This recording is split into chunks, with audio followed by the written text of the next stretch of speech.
नमस्कार श्रोतों, स्वागत है आप सभी का हमारे अपने YouTube चैनल वेद अभ्यास पर, जहां हम आपको भारतीय पौराणिक कथाओं की अनसुनी कहानियों से रूबरू कराते हैं। आज की हमारी कहानी है समुद्र मंथन की, जो देवताओं और दानवों के बीच हुई एक अद्भुत घटना है। समुद्र मंथन का कारण।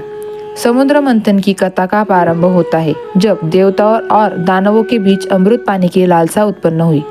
अमृत, जो अमरता का प्रतीक है, उसे प्राप्त करने के लिए देवता और दानवों ने मिलकर समुद्र मंथन करने का निश्चय किया। मंथन की तैयारी। मंथन के लिए मंदराचल पर्वत को मथानी और वासुकी नाग को रस्सी से रूप में इस्तेमाल किया गया। भगवान विष्णु ने कश्यप अवतार लेकर मंदराचल पर्वत को अपने पीठ पर धारण किया ताकि वह समुद्र में डूब न सके। मंथन की प्रक्रिया। देवताओं और दानवों ने मिलकर समुद्र मंथन शुरू किया। वासुकी नाग की सहायता से मंदराचल पर्वत को घुमाया गया। इस मंथन से कई अद्भुत और दिव्य वस्तुएं उत्पन्न हुई। विष का प्रकट होना।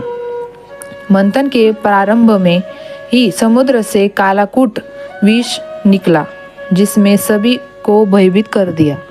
यह विष इतना घातक था कि इससे समस्त सृष्टि का विनाश हो सकता था।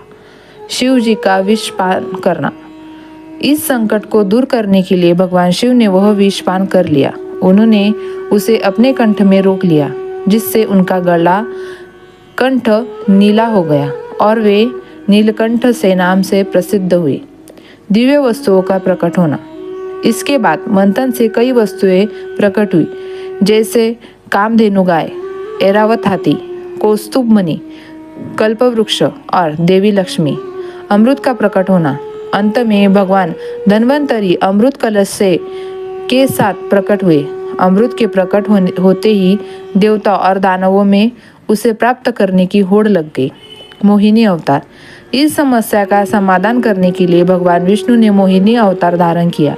मोहिनी के रूप में भगवान विष्णु ने देवताओं को अमृत पिलाया और दानवों को वंचित किया।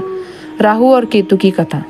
लेकिन राहु और केतु नामक दो दानव मोहिनी के छल को समझ गए और वे देवताओं के बीच बैठकर अमृत पीने लगे।